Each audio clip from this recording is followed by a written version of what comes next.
السلام علیکم۔ اس ویڈیو میں ہم فردوس بری کی خصوصیات کے بارے میں، خامیوں کے بارے میں اور یہ ایک تاریخی ناول ہے اس بارے میں پڑھیں گے۔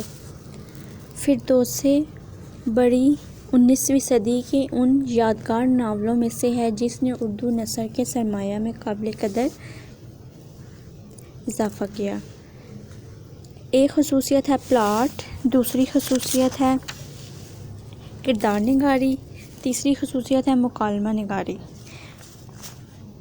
اور چوتھی خصوصیت ہے منظر نگاری۔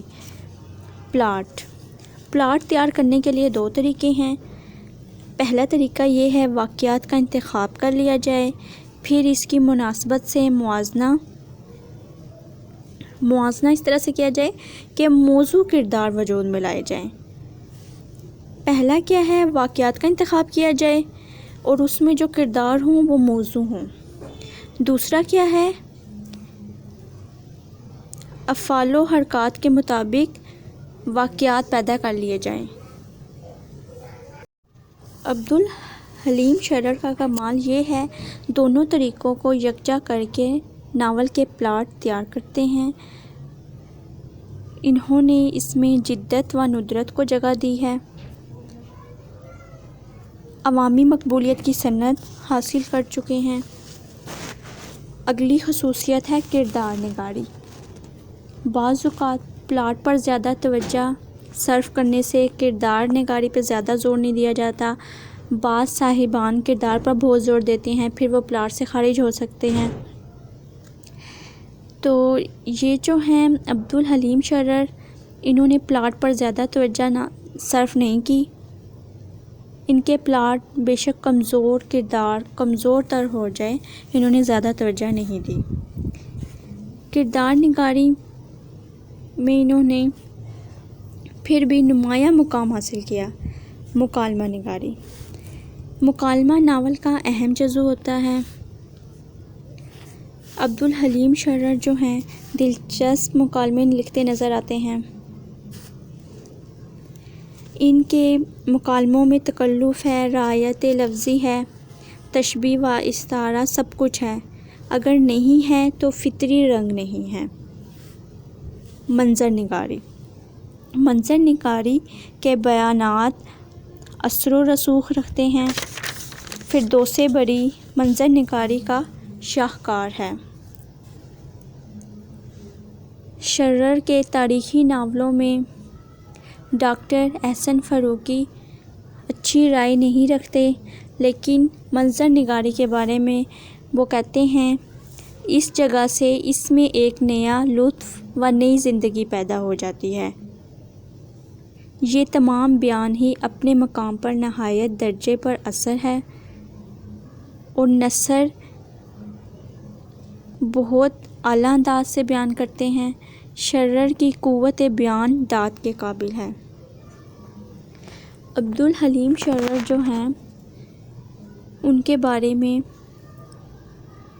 ڈاکٹر احسن فاروقی کہتے ہیں کہ ان کی منظر نگاری بہت اچھی ہے کہ وہ لطف و نئی زندگی پیدا ہو جاتی ہے۔ شرر کی قوت بیان داد کے قابل ہے۔ پروفیسر عبدالسلام کہتے ہیں جہاں وہ مناظر بیان کرنے پہ آتے ہیں تو اس طرح لگتا ہے کہ انہوں نے ایسے مناظر دیکھے ہی نہیں ہیں، اس لیے وہ دکھانے سے بھی قاصر رہتے ہیں۔ اب ہم کریں گے خامیاں۔ مقصد ماضی کا ذکر کر کے مسلم قوم کو بیان کرنا چاہتے ہیں۔ اس مقصد میں وہ کامیاب بھی ہوئے۔ ان کے ناول میں چند بڑی خامیاں بھی ہیں۔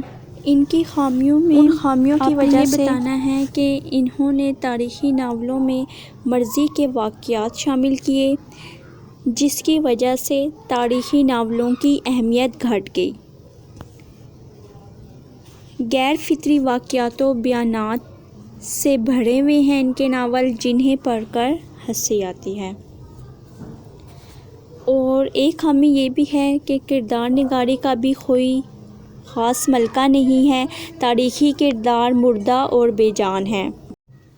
ایک اور خامی یہ بھی ہے کہ انہوں نے زندہ جاوید شخصیتوں کو مردہ ابد کر کے پیش کیا ہے، جس طرح فردوس بری میں زمرد کو پیش کیا تھا، اور کردار نگاری میں بھی کافی انہوں نے کمال نہیں کیا۔ فردوس بری تاریخی ناول ہے، اس میں جو ہے نا انگلش ناول نگاروں کی نقل بھی کی گئی ہے۔ مذہبی یعنی اصلاحی، معاشرتی، اخلاقی اور تاریخی پہلو پر لکھے گئے ہیں ان کے ناول۔ ادب شناس طبقہ کو ادب سے روشناس کروایا۔ اردو دان ان کے ناول کے شوقین اور دلدادہ ہیں۔ اکثر و بیشتر ایسے واقعات رائج تھے جو ذلت کا باعث تھے۔ آپ نے ملک و ملت اور مذہب کی خدمت کی اور لوگوں کو بھی تلقین کی۔ عہد جدید کا ہر ناول نگار طالب و مطلوب کی حیثیت سے دکھائے۔ انگریزی ناول کی ابتدا ہیرو ہیروئن سے ہوتی ہے۔ ان کا ناول حسین اور زمرد کو مصیبتوں سے دوچار کرتے رہے۔ ایک بہت زبردست جاذبیت کا پہلو عطا کرتا ہے کہ ایک تو ان کے ناول میں جاذبیت پائی جاتی ہے اور ایک ان کے ناول میں خدمت کا جذبہ ہے۔ مذہبی، اصلاحی، معاشرتی، اخلاقی اور تاریخی پہلو بھی نمایاں ہیں۔ تاریخی اور مذہبی ناولوں نے ہندوستان میں جو کام کیا وہ یہیں انگلستان میں اسکاٹ رچرڈ شامل ہیں۔ تاریخ اور فن میں نمایاں مقام حاصل کیا انہوں نے۔ ادب شناس طبقہ کو ادب سے روشناس کروایا۔